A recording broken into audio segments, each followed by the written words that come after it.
pegar o pau e dar na cabeça, né? Já fez tudo. Vamos lá? Nossa! Eu senti aqui a dor, velho. Com minhas costas. Olha que ele tá com insolação aí. Carinho do alto. Cara, você tá louco, bicho. É muito amor. Aprendam. Tá Carinho do alto. Eu vi escorrendo a lágrima aqui. Não, quase fiquei sem ar aqui. Tá ungido. Pai, muito obrigada, Deus, porque o Senhor é muito bom.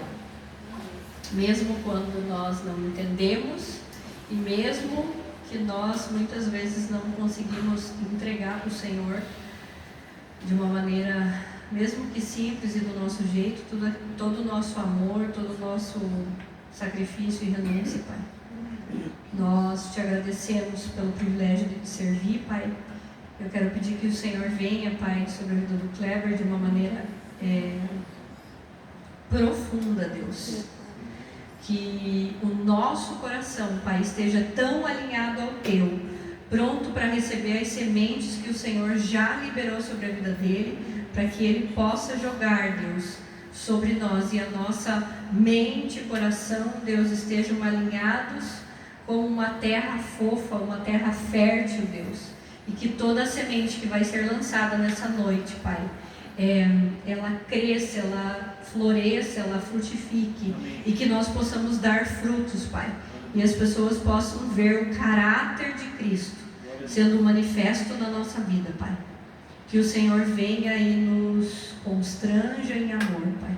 Que o Senhor venha e nos exorte naquilo que nós ainda não conseguimos ver de errado que estamos fazendo, Pai.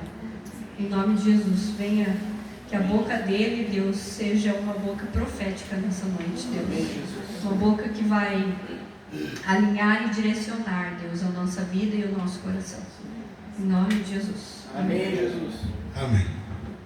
Boa noite. E aí? Vocês estão bem? Vocês estão felizes? Dá um pouco de água para mim, por favor. Valeu, Sarinha. Deus abençoe. Vamos lá. A gente chegou hoje de tarde do casamento daquela moça bonita que foi lá pro fundo agora. Deu um trabalho danado. Foi uma semana de sol na cabeça. Eu descobri que eu tava com uma insolação na cabeça hoje. Quando eu fui passar a toalha depois do banho, parecia que eu tava sendo escalpelado pela toalha. A gente tava com... Obrigado, Sara, Deus abençoe. A gente tava com medo de chover lá e a gente tava orando a semana inteira. Deus não deixa chover, Deus não deixa chover no dia do casamento. A gente estava arrumando as coisas. E aí deu meio-dia e veio uma nuvem preta. Uau. E a gente estava tentando acender um fogo para fazer costela fogo de chão. Porque o cara que foi assar não sabia acender. Aleluia. É muita glória. É muita glória. E de repente estava eu, o noivo, e o José de pé no meio do terreno lá da chácara, com as mãos levantadas, dizendo: Jesus, essa nuvem precisa passar. E a gente começou a dar uma ordem para a nuvem, passa, e a gente parecia uns malucos. E o caseiro da chácara de braço cruzado, dando risada, falando: vai voar todas as cadeiras lá. Eu falei: cara, que cara do demônio. Que infeliz. E aí foi muito legal que essa primeira nuvem que passou, ela passou por cima das cadeiras, passou por cima do barracão e começou a chover no meio do nada. Daí a gente falou: uau, vem sol. E veio o sol forte. E a gente estava se queimando. Você estava saindo do Egito. Só que perto da hora do casamento começou a ficar o céu escuro. E eu me lembro que eu escrevi para o Lucas, eu falei: a chuva veio. E choveu muito forte por 10 minutos. Cara, eu fui pro canto e falei: pô, Jesus, a gente tá a semana inteira orando, velho. E é sério que a gente vai ter que fazer o casamento aqui dentro? Levamos 150 cadeiras lá pra cima no sol, enfeitou, a gente cavou tudo. Gente, é sério. Eu acho que se tiver um concurso público para coveiro, eu vou fazer. Porque eu nunca cavei tanto buraco na minha vida. Diante de Deus, a gente estava tentando montar o altar lá, que a gente ia fazer o casamento. E a Carol, eles queriam um pergolado para passar um véu. E era buraco pra caramba, e mudou de lugar umas 3 vezes. E a gente tava lá furando buraco e eu falei, Zé, pô, esse trabalho todo, né, velho? Eu falei, ô Jesus, pô, cavei tanto buraco para chover agora. E a chuva passou, nosso som molhou. Tomara que não seja isso que está fazendo ele falhar ali. Ô Jesus, tem misericórdia. Amém. Mas, antes de entrar no texto, eu queria testemunhar para vocês uma coisa que aconteceu que marcou muito todos nós. Lá na chácara do Zé, eles criam carneiros, ovelhas, enfim. E o Lucas entrou pro casamento e a gente tinha falado de manhã, pô, dá para deixar os carneiros soltos ali, né? Vai ser mó legal, um monte de carneiro, com uma paisagem. O Zé falou, cara, eles têm horário para entrar. E literalmente assim, quando dá um tempo, eles vão para as baias deles, sozinhos, ninguém precisa mandar. Só que na hora que o Lucas entrou, eu estava ali fazia algum tempo já e não tinha nada no pasto. Mas de repente, quando o Lucas entrou, um carneirinho, filhote, começou a berrar desse lado aqui. E o Lucas estava descrevendo, eu estava de costas, daí eu olhei para o Lucas e falei, cara, só sobrou um carneiro. Eu chamei o Zé, falei, Zé, só ficou um para trás. E de manhã a gente estava orando e a gente estava falando, Jesus, a gente quer que você seja o convidado principal desse lugar aqui. E tinha um carneiro, filhote. E se você é cristão há mais de uma semana, você sabe que o nosso Cristo é representado por um cordeiro. E ele estava berrando e o Lucas começou a chorar compulsivamente, porque ele dizia que o cordeiro olhava dentro dos olhos dele. E a gente tem certeza que aquele cordeiro representava Jesus naquele lugar. E cara, existia um nível de presença tão absurdo naquele lugar. E assim, as pessoas depois da cerimônia, elas vinham conversar comigo. E gente, eu preguei um sermão super simples lá. Mas as pessoas chegavam e falavam assim, o que foi isso que você falou aqui hoje? Cara, transformou minha vida. E eu falei, pô, esse texto é mais velho que minha avó. E ele sempre esteve aí. E sabe, às vezes a gente perde essa noção de que alguns textos sempre estiveram lá. E as verdades implícitas nesse texto sempre estiveram lá, mas a gente só não procurou. E sabe, eu quero ler com você o Evangelho de João, capítulo 2. Se você pode, abre a tua Bíblia aí. E é um texto que eu tenho certeza que se você tem 30 minutos de crente, você conhece. Esse é o texto conhecido como o primeiro milagre de Jesus. E eu quero ler ele com você. A partir do versículo 1 diz assim, ó. No terceiro dia houve um casamento em Caná da Galileia. A mãe de Jesus estava ali. Jesus e os seus discípulos também haviam sido convidados para o casamento. Tendo acabado o vinho, a mãe de Jesus lhe disse, eles não têm mais vinho. Jesus respondeu, que temos em comum, mulher? A minha hora ainda não chegou. Tem um corte na história aqui. E aí Maria diz assim, ó, façam tudo o que ele mandar.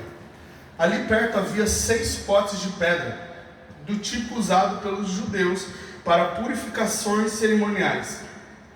Em cada pote cabiam entre 2 a 3 metretas. Jesus disse aos seus serviçais, encham os potes com água. E os encheram até a borda. Então Jesus lhes disse, agora levem um pouco ao encarregado da festa.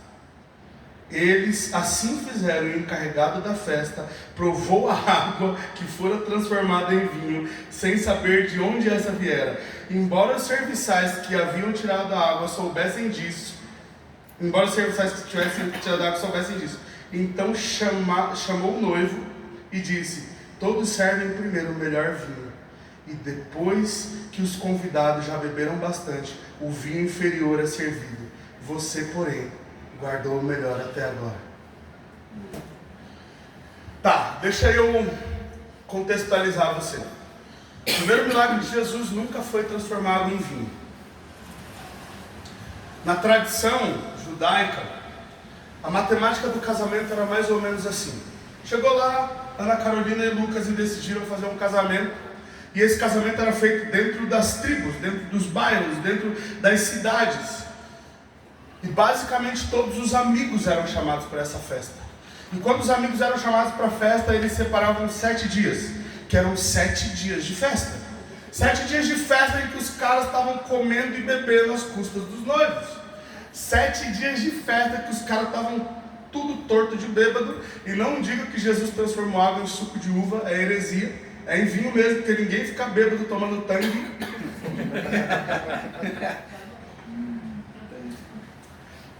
Só que tem um detalhe.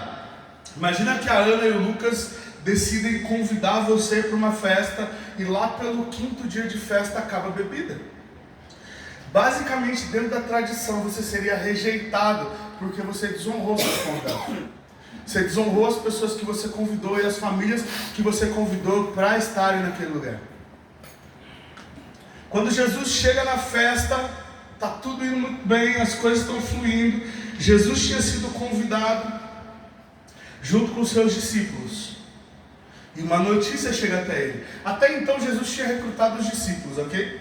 Até então Jesus tinha tido encontro com os discípulos, tinha convidado eles para seguir ele. E isso aqui já é uma loucura em si. Eu não sei se você está entendendo mais ou menos o que acontece dentro desse contexto.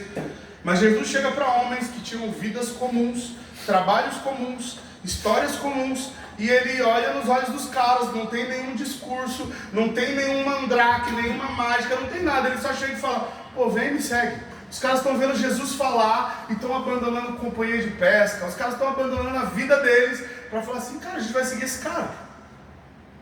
Só que entenda, até aqui, nesse ponto, não tinha milagre, não tinha mágica, não tinha o pulo do gato, não tinha o Hadouken gospel, não tinha nada aqui. Só tinha um cara falando a respeito do reino de Deus e da sua justiça que haviam chegado.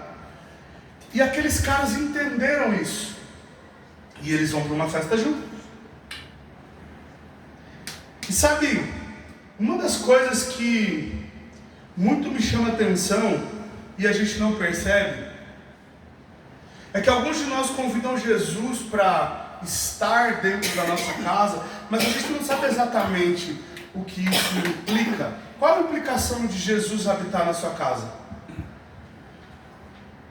A implicação de Jesus habitar na sua casa é que quando Jesus está na casa, o medo e a desonra não tem vez. Entenda, Jesus não está preocupado se os caras estão bebendo ou não, se eles vão estar felizes ou não. Jesus está preocupado com uma família que acaba de ser constituída. E ele está dizendo assim, ei cara, vocês não vão ser desonrados se eu estiver aqui. Vocês não vão ser humilhados se eu estiver aqui.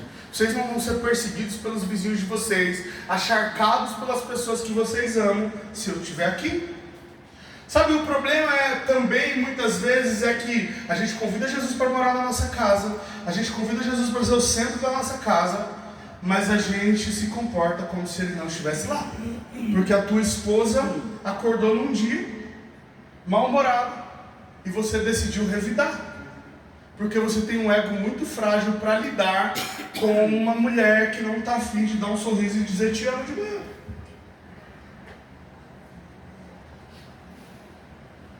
Sabe, a gente fala muito sobre uma cultura de honra aqui na nossa igreja. E a cultura de honra que a gente sempre fala aqui é, você precisa olhar para o seu irmão, não aqui para frente, ok? Aqui para frente também, mas olhe para os seus lados, olhe para essa pessoa, pergunte para Jesus o que ela carrega e trate ela de acordo com aquilo que o céu declara sobre ela. Se Jesus diz que tua esposa é uma mulher sábia, não trate ela como uma tola. Se Jesus disse que a tua esposa é uma mulher virtuosa, não trate ela como uma Jezabel. Se Jesus diz que teu marido, irmã, é forte e corajoso, não trate ele como um Zé Arruela, um Zé Ninguém. Às vezes, cara, a gente quer que a pessoa que está do nosso lado renda tudo que ela tem para render, seja tudo que ela tem para fazer, mas você é o primeiro a ir contra aquilo que os céus dizem a respeito da pessoa. Ah, pastor, mas veja bem, é muito difícil enxergar bondade nesse homem. Você casou por quê, irmão? Ficar solteira. Mas aí você pega aquilo que Deus te deu e começa a desprezar. Você pega a esposa que Deus te deu e começa a dizer que ela não é boa o bastante. Então, ou você concorda com o que Deus diz, ou você é um estúpido. Porque entenda uma coisa, se Deus diz algo a respeito de uma pessoa, cara, Deus já contava que essa pessoa teria limitações.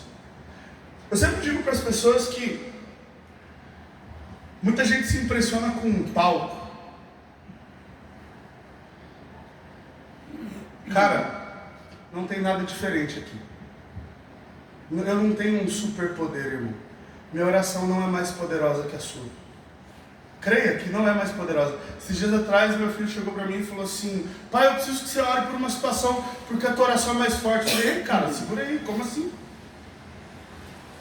Minha oração não é mais forte que a tua, porque o nosso pai é o mesmo. Sabe,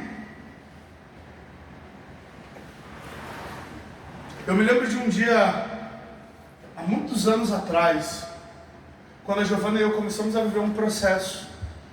Cara, a gente estava tretando assim, velho, que a gente olhava e saía faísca. Pastor treta também, a gente não é pastor, né? Não, treta também.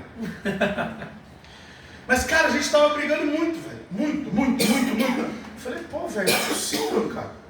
Cara, eu chegava e a gente começava a falar sobre o assunto, e, velho, o negócio escalava e pegava preço, e daqui a pouco eu falei: ô, velho, tá errado o negócio aqui.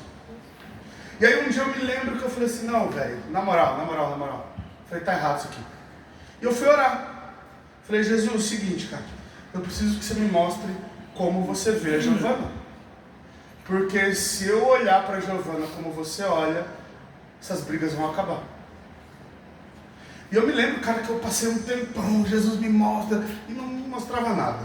Só tava com raiva mesmo, sabe, tipo, querendo morder. Mas eu me lembro que naquela madrugada eu acordei. E não tinha nada espiritual em acordar de madrugada, porque eu sempre acordo, tá? Quando você passa dos 40, aí você fica comum. Mas eu aproveitei que eu tinha acordado de madrugada e fui orar. Falei: pô, Jesus, na moral, me mostra aí como é que você vê a Giovana. E essa foi uma das poucas visões que eu tive, eu não tive muitas, mas eu vi a Giovana sentada num balanço. E ela era uma menina, uma criança, e Jesus estava empurrando ela no balanço. E eu me lembro de uma voz me dizendo: ela é minha filha, toma cuidado com ela. E ela está fazendo uma cara de... Mas, cara, você já experimentou de verdade? Faz esse exercício aí, fecha os olhos. Você vai ter uma revelação, ou não. Mas tenta perguntar para Jesus como é que ele vê essa pessoa com quem você tem implicância. Talvez venha uma imagem, uma palavra, sei lá. Vai lá, sério. Fecha teus olhos e fala assim: Jesus, como é que você vê fulano de tal?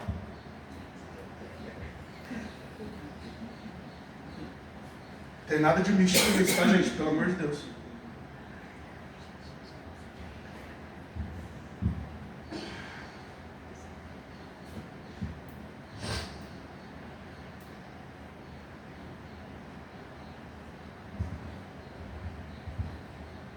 Tem o teu tempo aí? Beleza. Creio que Jesus te mostrou alguma coisa. Se ele não te mostrou, ele vai te mostrar uma hora. Mas, cara, eu tenho certeza que Jesus não te mostrou essa pessoa como um capeta, um satanás ou qualquer coisa do gênero. Então, se Jesus te mostrou essa pessoa como um filho amado, uma filha amada, alguém alegre demais, cara, trata ela desse jeito. Porque quando Jesus está presente na casa, a desonra não faz parte da nossa convivência, não faz parte do nosso ambiente. Cara, veja, o tempo todo Jesus está sendo testado e provado, e as pessoas estão colocando ele no canto da parede, e ele está tratando todo mundo de acordo com o que o céu trata. Aí você fala: pô, mas ele tratou mal os fariseus. É dessa maneira que Jesus, que os céus veem os fariseus. Porque eu não sei se você sabe, mas os fariseus eram os únicos homens letrados o suficiente para reconhecer o Cristo quando ele viesse. Mas eles literalmente decidiram ignorar Jesus. E já dizia a vovó Filomena que Deus não tem o culpado por inocente. Sabe, às vezes a gente quer achar, sabe, sei lá, vai. Deixa eu abrir um parênteses do Kleber aqui. Sabe, a gente precisa começar a ser honestos no nosso relacionamento com Deus. Porque eu não sei, cara, mas eu sinto que de uma certa maneira, muitas vezes a gente se relaciona com Deus como se ele fosse uma criança estúpida.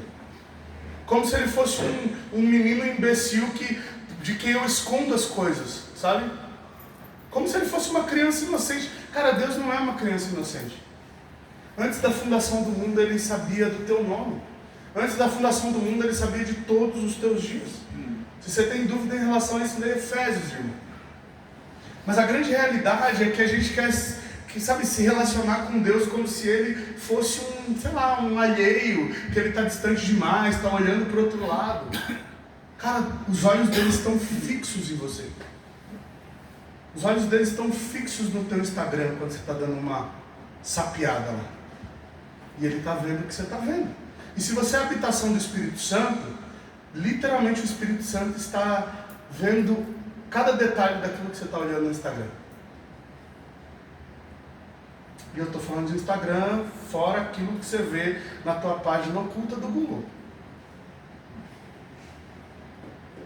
Ai, vou meter uma página oculta aqui porque ninguém vai saber. Jesus está vendo, brother.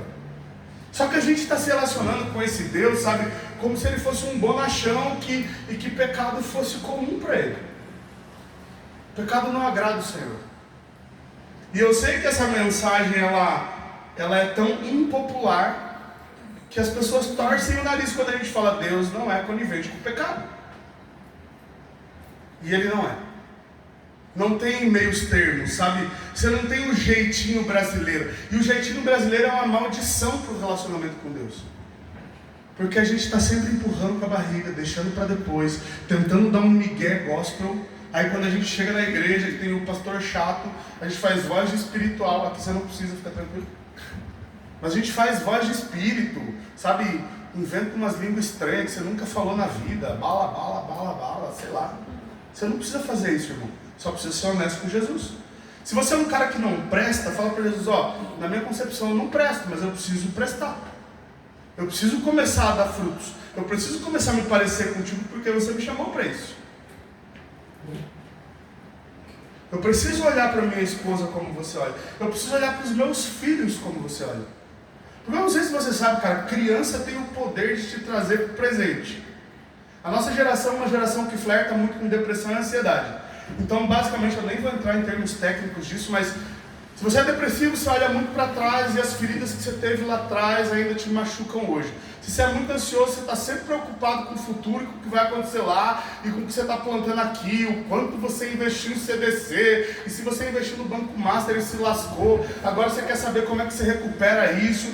Mas, sabe, a gente está sempre ou no passado ou no futuro, excesso de tudo, e uma criança tem o poder de te trazer para cá. Só que quando ela te traz para cá, você está com o teu cérebro tão mergulhado em dopamina que ela te irrita. E aí você não consegue olhar o teu filho como você deveria ver. Porque se Deus te confiou filhos, é porque Deus literalmente sabia que você era capaz de dobrar os seus joelhos e falar, como é que eu crio essa criança? E se você não fez isso ainda, desculpa, você está viajando. Ah, pastor, mas eu não era crente até então. Então hoje você vira crente e cria teu filho como você tem que criar. Mas sabe, outra coisa que eu aprendo nesse texto é que quando Jesus está na casa, quando a presença dele está na casa, milagres acontecem. Amém. Ah, pastor, mas milagre não é uma coisa sobrenatural. Velho, na moral, a gente é meio maluco. Eu não sei quantos conhecem o Belfis aqui, eu acho que a maioria conhece.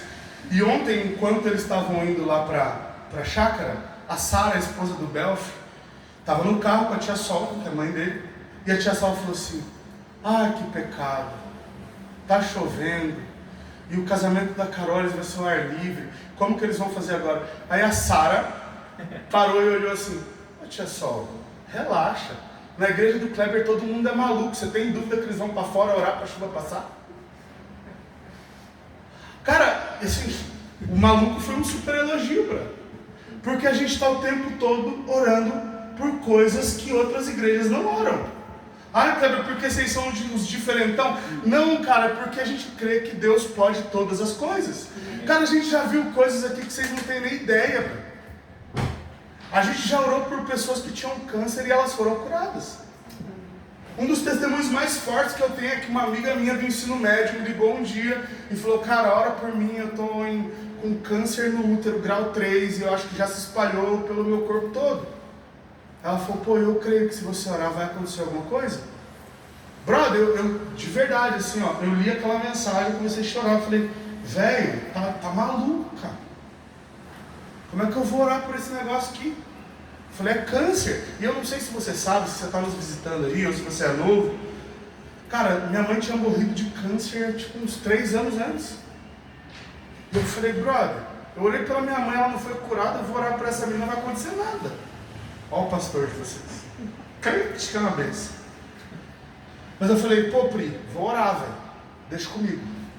E eu falei, vou orar, meio tipo, vou orar. Só que eu não orei, velho. E naquela madrugada eu lembro que Jesus falou, pô, você não falou que ia orar pela Pri? Eu falei, eu vou, mas... né? E eu comecei a orar, eu falei, Jesus, faz alguma coisa por ela então. E cara, eu passei aquela semana inteira assim, ó, Jesus me acordava e eu orava por ela. Jesus me acordava e eu orava por ela. Eu mandava uma mensagem no WhatsApp. Jesus... E gente, a primeira mensagem que eu mandei para ela dizendo, Jesus vai te curar, me deu um gelo na espinha, que vocês não estão ligados.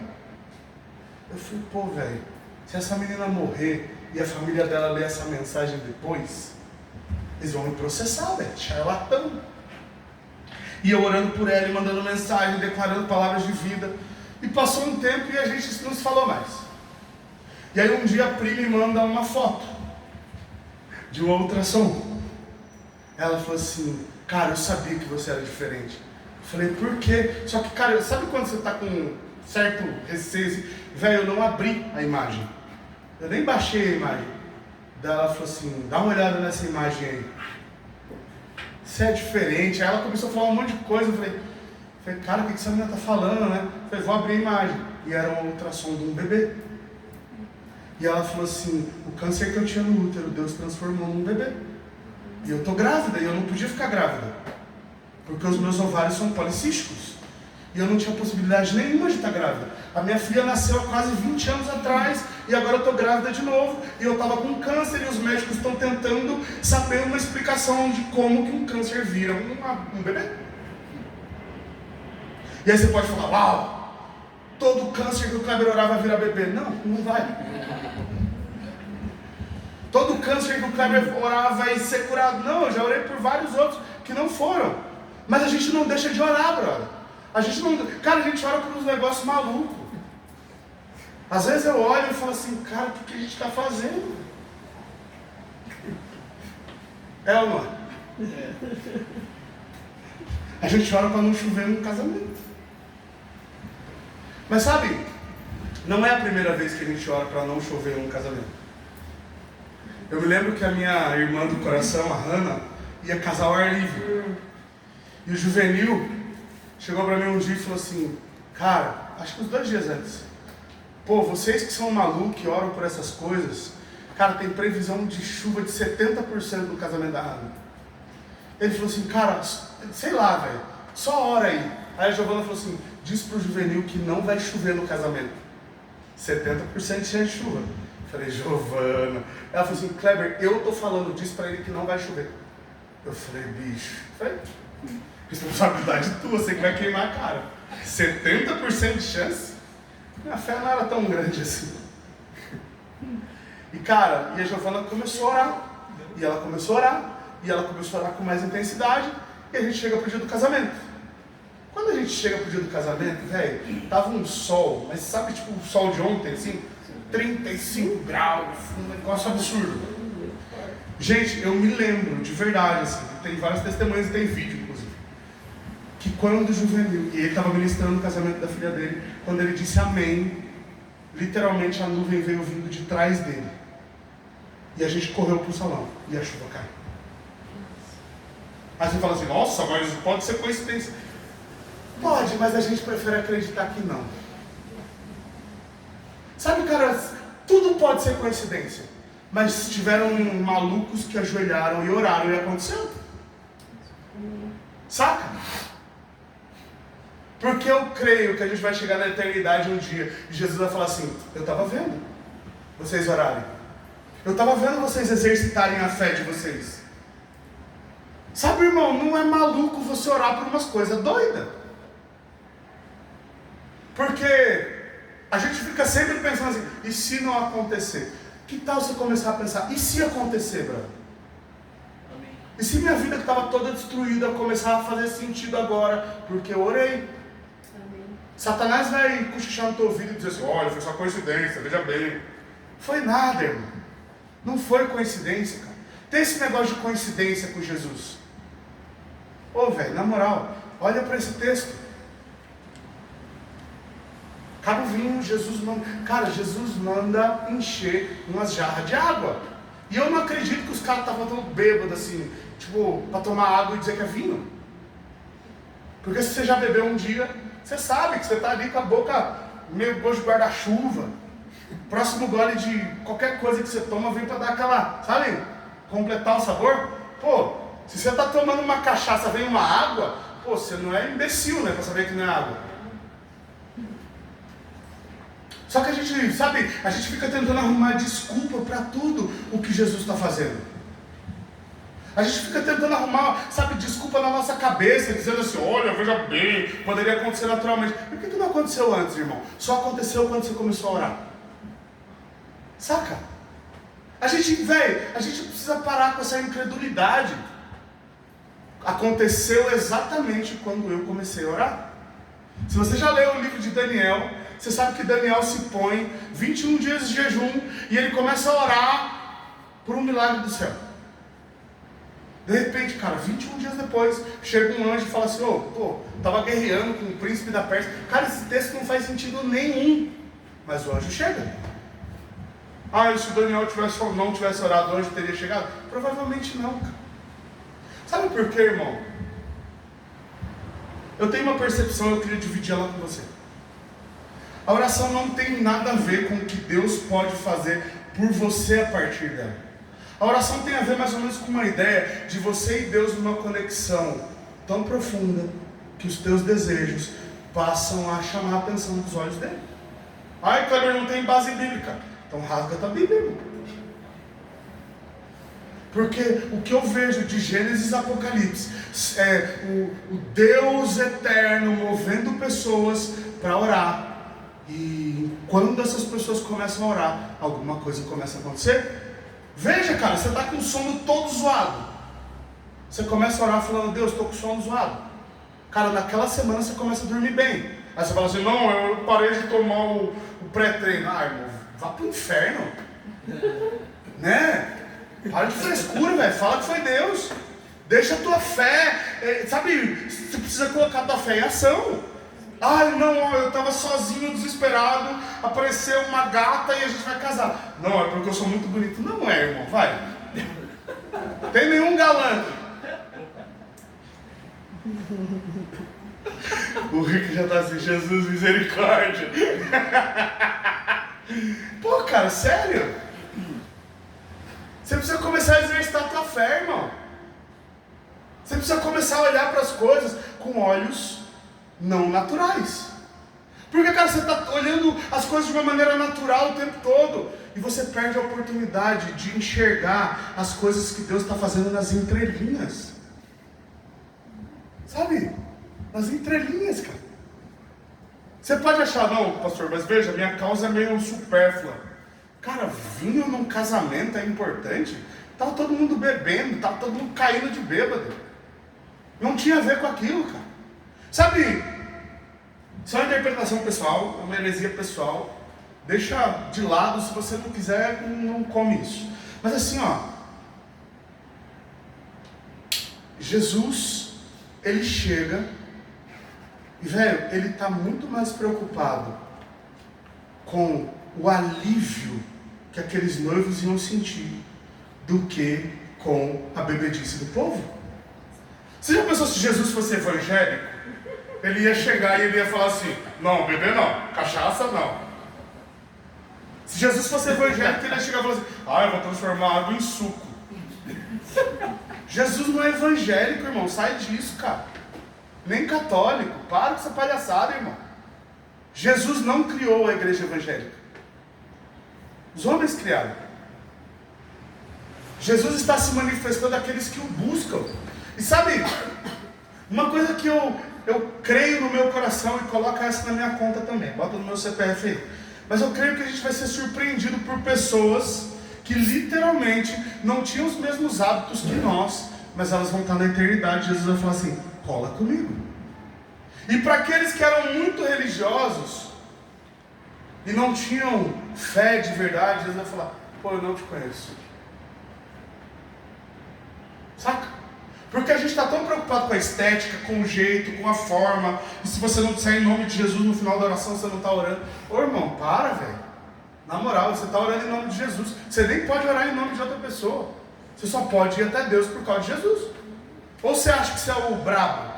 Ah não, pastor, eu sou virtuoso demais, então eu oro em meu nome. Ô, velho. Né? Ô. Você só pode chegar até Deus por causa de Jesus. Você só pode se dirigir ao Pai por causa de Jesus. Não tem outro jeito de você chegar até lá.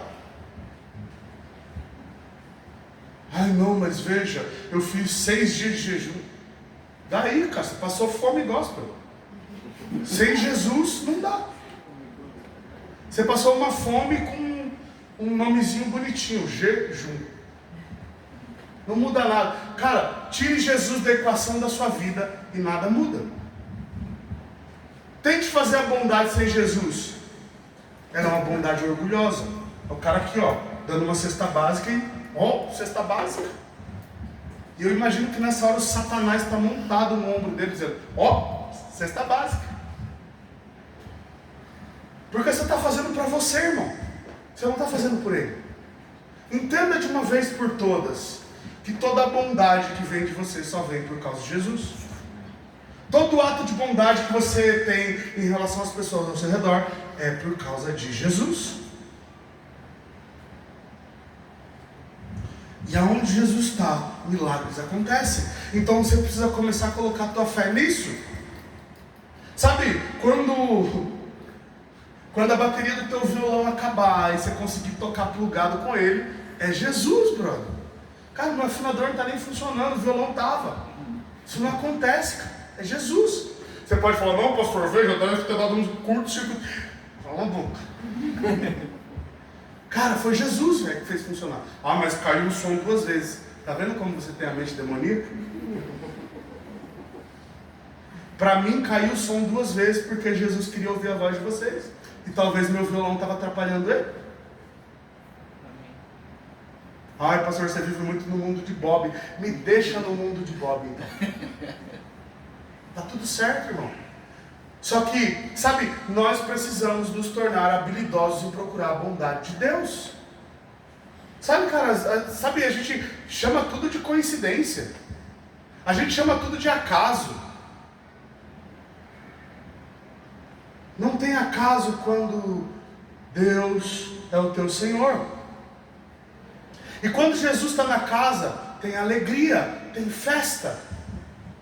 Tem festa, irmão. A gente está pregado, velho. Desde quarta-feira, eu travei minha agenda para ir lá ajudar esses dois. Cara, a gente desceu um freezer lá. Sabe aqueles freezer de mercado que os caras colocam pizza? Lasanha, esses negócios? Cara, é um freezer gigante. Daí os caras falaram: não, Kleber tá aí, vai ser fácil de descer. Tá bom. Cara, a gente desceu num 5, cara, um freezer. Muito pesado. Parecia que tinha um boi deitado dentro do freezer. E a gente tá lá carregando, e carrega a cadeira, e amarra a cadeira na caminhonete, essa cadeira tomba tudo pro lado. E a gente tem que parar no meio da... É sério, velho. Cara, chegou uma hora que eu falei: Jesus, e aí tá chovendo, cadeira tombando, e o amigo da Carol super empolgado, dizendo: oh, vai ser uma festa massa. E eu tipo: que festa massa, velho.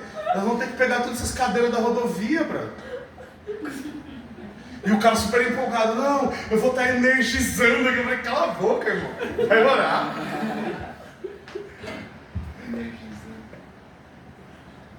E o cavalo que era pra Carolis entrar tava bravo demais, porque tinha muita gente, não deu pra entrar no cavalo. E, cara, tudo assim, se você olhasse com olhos naturais, você falava: pô, tá dando tudo errado, velho. Só que, velho, a gente é louco. O Felipe levou barraca pra dormir com a família dele na garagem do Zé, velho. Dormiu em 18 dentro da barraca. Palhaço. Cara, a casa do Zé, velho, parecia, sei lá, um hostel, tá ligado? Tinha gente pendurada no teto, 5 pessoas dormindo no sofá. Eu falei, que isso, cara? Gente dormindo no chão, né? Gente dormindo no chão, gente dormindo na sala, gente dormindo na garagem, gente dormindo dentro do carro, os meninos dormindo dentro do carro, tudo torto, cara, tinha gente pra caramba. E aí a gente tava tipo assim, pô, você pode achar que era um bando de maluco só tentando comer uma costela de graça. Tava bom. Mas não, cara, quando ela começou a sonhar, a gente começou a sonhar junto. Quando ela... Não, pera, calma, parece. A gente estava lá em casa fazendo um churrasco. Um dia, aí a Carol falou assim, pô, meu sonho é casar e entrar de novo. Eu falei, vamos fazer esse casamento. Daí ela olhou pra mim e falou, quando? Eu falei, mês que vem. Mês que vem? Como? Cara, tinha um mês. Daí o Lucas, né, mais pé no chão, e a Giovana, falaram, Kleber, você é maluco. A gente precisa de pelo menos uns 4 meses pra isso. Eu falei assim, então marca a data e vamos fazer. Gente, desde lá a gente tá correndo atrás de lugar, cadeira, cerimônia, como que vai ser. Cara, a gente, sei lá, velho, a gente entrou nessa parada.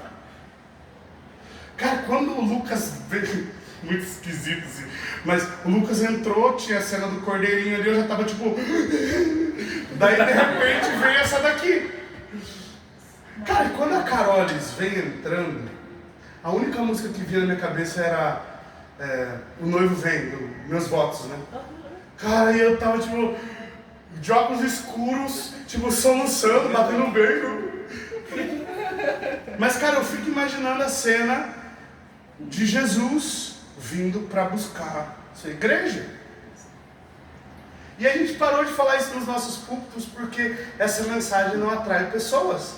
E eu não tô nem aí se eu tô te atraindo ou não, eu só quero pregar o Evangelho. E no Evangelho que eu prego, a realidade é que Jesus vai voltar um dia, vai olhar nos teus olhos e vai dizer assim, estava te esperando. Amém. Mas para alguns ele vai dizer, pô, brother, eu não te conheço.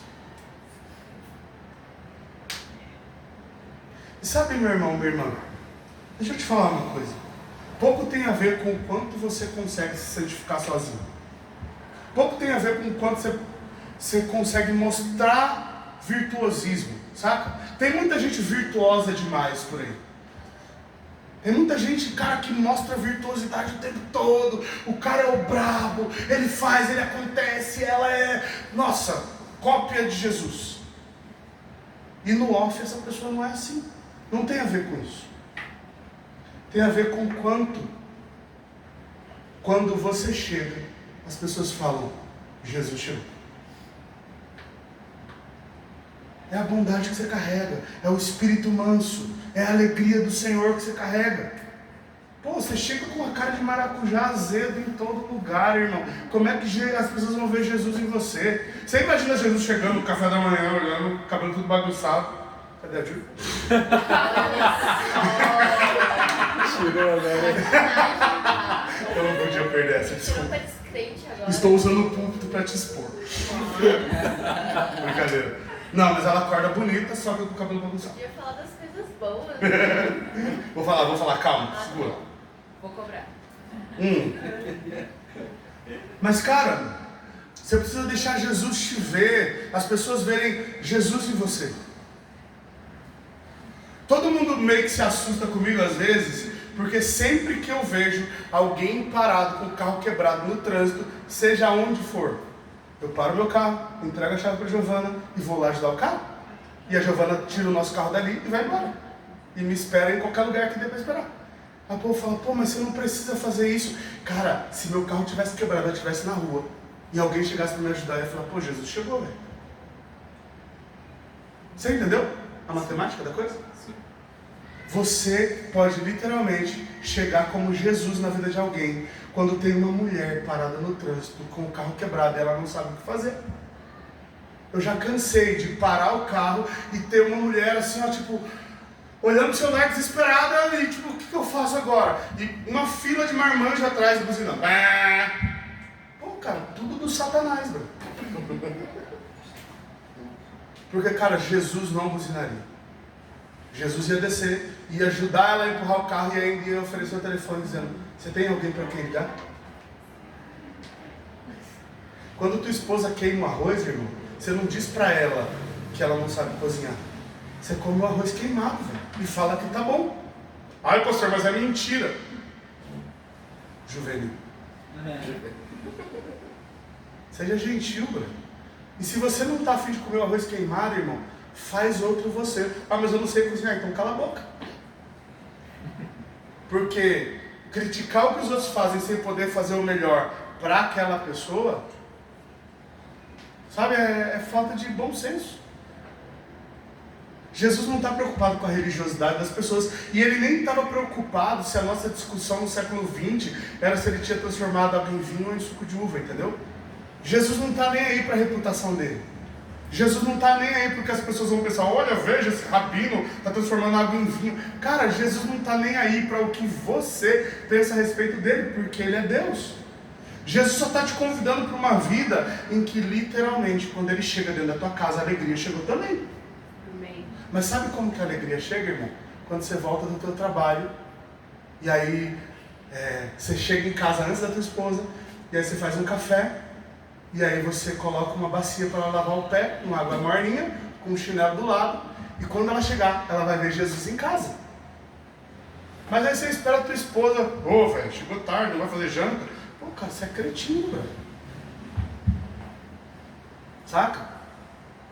Você quer fazer conta de quando tua esposa vai no shopping comprar uma sandália nova e você quer que ela ande sempre bonita. Você, mulher, está enchendo o saco do teu marido porque ele está indo treinar, velho, daí quando ele está barrigudo você reclama. Você entende que você pode ser Jesus simplesmente dizendo assim, pô, que legal que você está se esforçando. Pô, que legal que você está acordando 6 horas da manhã para ir treinar. Pô, que legal que você investiu um dinheiro em você e foi no salão fazer a unha. Porque eu creio que é isso que Jesus diria. E para a gente finalizar, eu creio que quando Jesus está na casa, Ele surpreende. Ele vai além das nossas expectativas. Porque eu creio que cada um de nós aqui, se você tem um pouquinho de fé, você tem uma expectativa que Jesus em algum momento vai intervir na sua vida. E sabe, eu não sei vocês, mas eu sou um cara muito imaginativo. Então eu sempre imagino todo o cenário de como Jesus vai intervir. Quando eu estou numa situação ruim, eu fico pensando, nossa, velho, eu acho que vai acontecer isso, aquilo, daí eu vou encaixando as peças, sabe?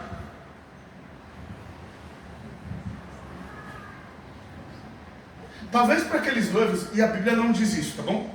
Eu estou dizendo.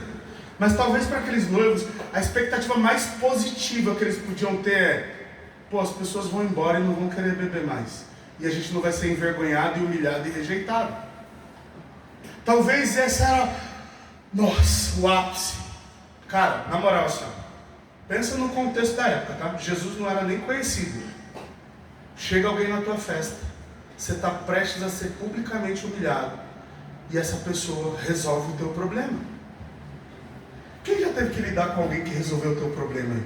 Pô, quando alguém resolve um problema pra mim, irmão, pô, velho, sério, eu tenho vontade de, sabe, apertar a pessoa. Pô, que massa, velho. Porque, cara, é muito legal quando alguém chega e resolve um problema pra você. Às vezes, cara, tu tá se batendo, sei lá, com um computador que você não sabe mexer direito. Aí chega alguém que é brabo em computação, e ele dá 2 cliques no teclado e ele resolve tudo. Daí você fala, caraca, velho. Às vezes você tá ali, ó, tentando. Uma coisa que acontece muito aqui na igreja. A gente tem o Felipe que é mecânico. E cara, eu sempre levo uns probleminha pra ele lá. Cara, ele resolve tipo em 5 minutos o que eu demoraria 5 horas pra fazer. Ele fala, não, pastor, isso aqui é fácil, ó, é só fazer assim. Eu fico olhando pra ele assim, tipo, sério? Eu me sinto meio burro assim às vezes, mas, cara, ele resolve. Eu me lembro que quando a gente trocou o nosso carro, o primeiro lugar onde eu levei foi lá no Felipe. Daí ele olhou assim, dele, você tirou da loja e trouxe ou você já comprou? Eu falei, já comprei. Daí ele falou assim, você levou em algum mecânico? Eu falei, não, trouxe aqui agora. Daí ele falou, tá bom, deixa eu dar uma olhada.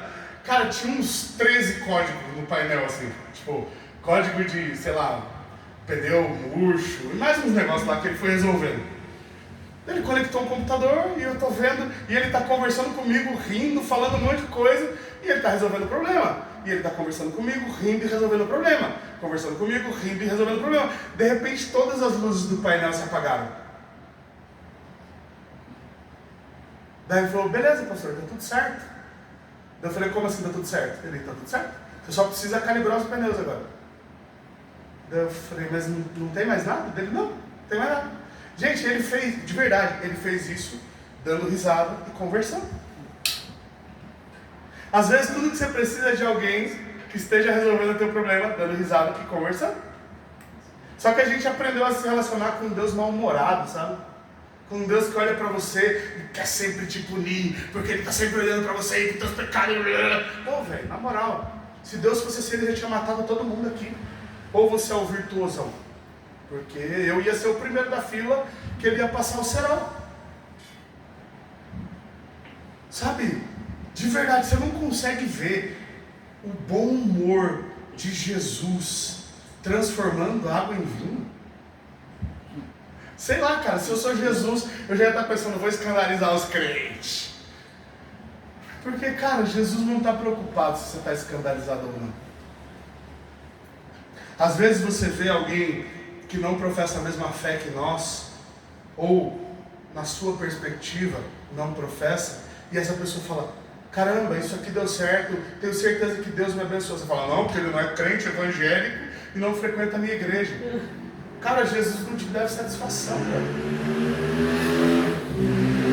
Então, quando você for pensar em Jesus a partir de agora, pense no Jesus que quebrou tudo aquilo que seria a regra para você e fez algo inusitado, simplesmente porque o primeiro milagre dele foi manter uma família com honra e dignidade.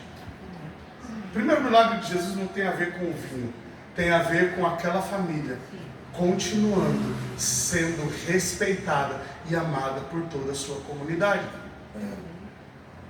Quando Jesus intervém na tua casa, meu irmão, Ele está preocupado, tá? Que haja dignidade e honra dentro da tua casa. E que as pessoas te olhem e falem assim, pô, que casal massa. Tem alguma coisa diferente neles. Tem alguma coisa diferente neles. Pô, eu olho para esse menino, ele tem um olhar diferente. O que é? E sabe, velho, coloca isso no meu CPF também. Eu acho que Jesus coloca umas paradas diferentes na gente assim, sabe? Ele faz chamar atenção. Às vezes é o jeito que você fala. Pô, quando esse cara chega no lugar e ele fala, tem uma parada que é meio diferente. E não é porque você é o virtuosão e fala, oh, glória. Não, você fala normal, teu idioma aí. O idioma da tua tribo, tá tudo certo. Mas tem alguma coisa quando você chega que as pessoas olham e falam assim, pô, o que tem nele? O que tem nela? O que é diferente? É Jesus. É o Espírito Santo de Deus em você e na tua família e na tua casa, para mostrar para esse mundo que Jesus não é um velho chato que fica enchendo a paciência dos outros. Ficou? Ele quer sim que você viva em santidade, Ele quer sim que você ame Ele, mas Ele quer que a tua família seja uma família alinhada com o céu. E uma família alinhada com o céu, as pessoas se abraçam, as pessoas se beijam, as pessoas se amam, as pessoas se respeitam, as pessoas cuidam umas das outras. E numa família alinhada com o céu, a esposa ama o marido, e o marido faz de tudo para essa mulher se sentir uma princesa. Não, cara, se você tem o coração de Jesus, no teu coração tem um intento assim, ó, essa mulher vai ser a mulher mais feliz do mundo, cara. Meus filhos vão ser as crianças menos traumatizadas da face da terra. Todo o trauma que eu tinha na infância, eles não vão viver. Os meus amigos vão ser respeitados. E aqui a gente não vai ficar fazendo brincadeirinha idiota de quinta série com ninguém, porque talvez essa pessoa carregue uma ferida emocional que a minha brincadeira vai cutucar.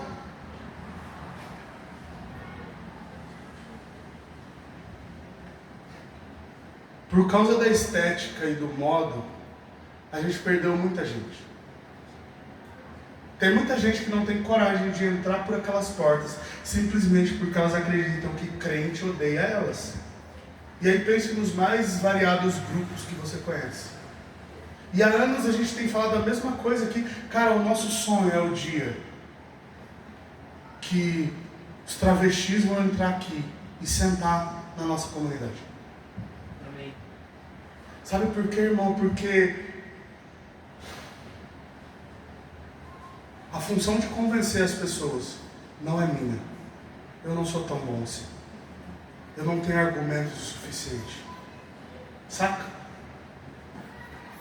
Eu quero que as pessoas que estão enfiadas na droga sentem aqui. Porque talvez seja a única oportunidade que elas têm de conhecer Jesus. Sabe como? Quando você, membro dessa comunidade, abraça elas. Se você é nosso visitante, você vai perceber que no final do nosso culto, as pessoas vão estar ao teu redor, elas vão te abraçar, elas vão orar por você e vão dizer o quanto você é importante. Provavelmente, lá por terça-feira, porque segunda está muito perto, alguém vai te mandar uma mensagem dizendo que massa que foi que você estava lá com a gente. A Mari e o G estão ali, ó, velho, eu não paro de encher o saco deles. Toda semana eu tô, ô Mari, vai aparecer?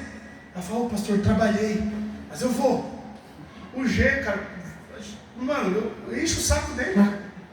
Mas sabe por quê? Porque um dia Jesus me mostrou eles. E eu quero eles perto de mim. Ah, mas eles trabalham muito. Dane-se, a gente vai colar neles.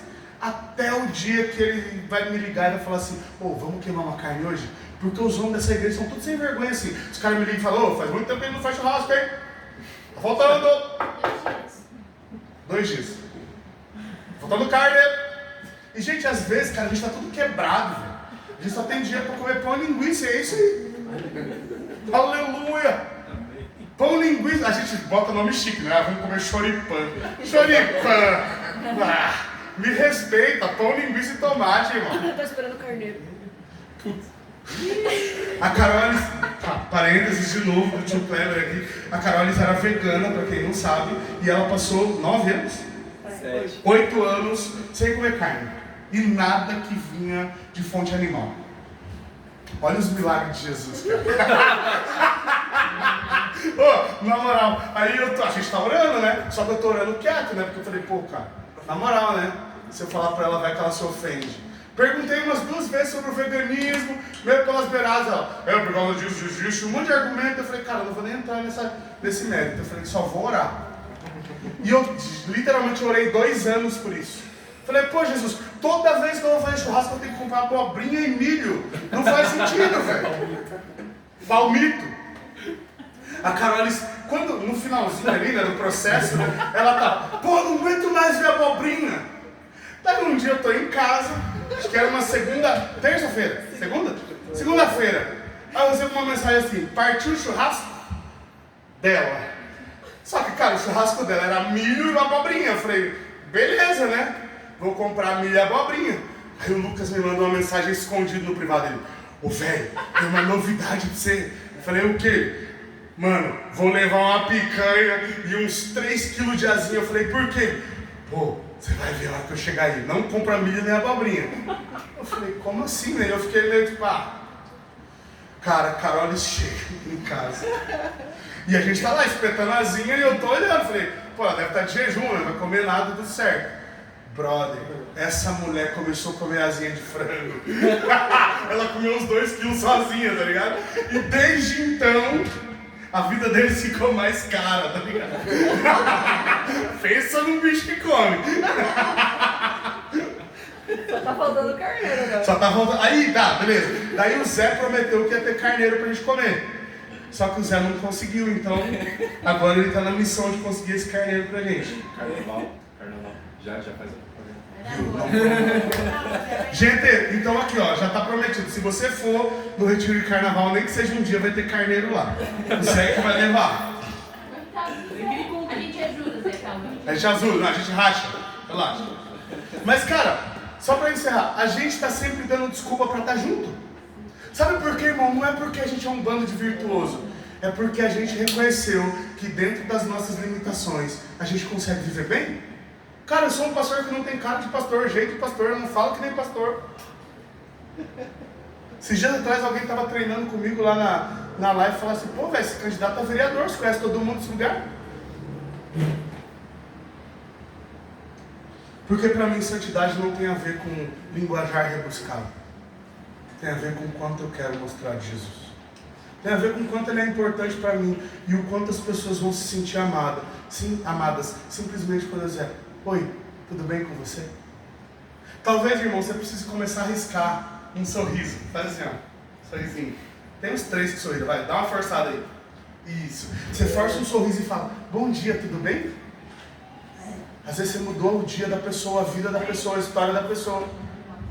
Às vezes eu vou lá trabalhar no buffet, a bar, e o cara tá lá, garçom que só uma bexiga. Cara, no final da noite, os meninos, 18 anos, tudo me abraçando, falando, pô, me adota, velho. Eu falo, cola. Daí a menina lá, que é a chefe dos garçons lá da bar, ela chegou pra mim e falou, pô, você não vai trabalhar dia 31 com a gente? Eu falei, não. Ela, pô, a galera vai ficar ruim aí, cara. Falta o casamento. Eu falei, não, cara, eu vou ministrar, pelo amor de Deus. Mas, cara, dia 31 ontem eu recebi um monte de mensagem deles, dizendo, pô, pai, você devia estar aqui, não tá? Deu tudo certo sem a gente. Aleluia. E não é porque eu quero essa paternidade espiritual do tipo, olha, veja, você não pode, você não deve, você... Cara, eu não sou fiscal de ninguém. A única coisa é que, quanto mais pessoas eu conseguir mostrar essa paternidade de Jesus, mais pessoas vão conhecer Ele.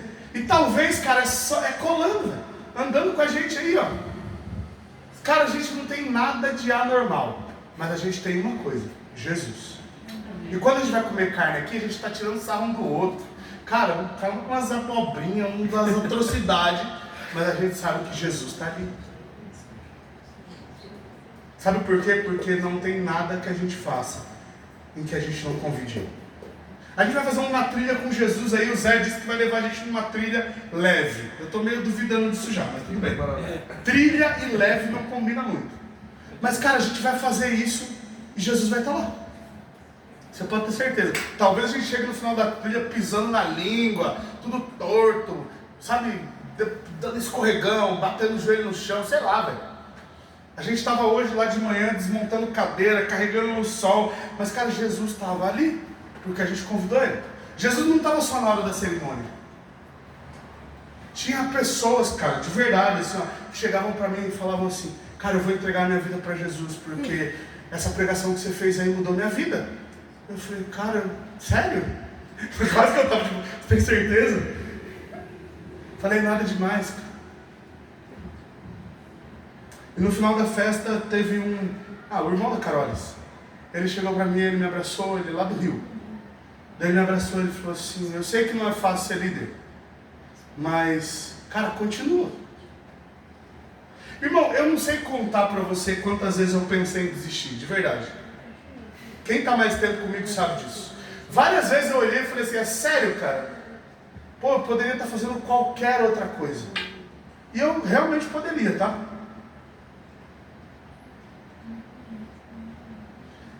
Mas eu sei que Jesus me chamou para isso.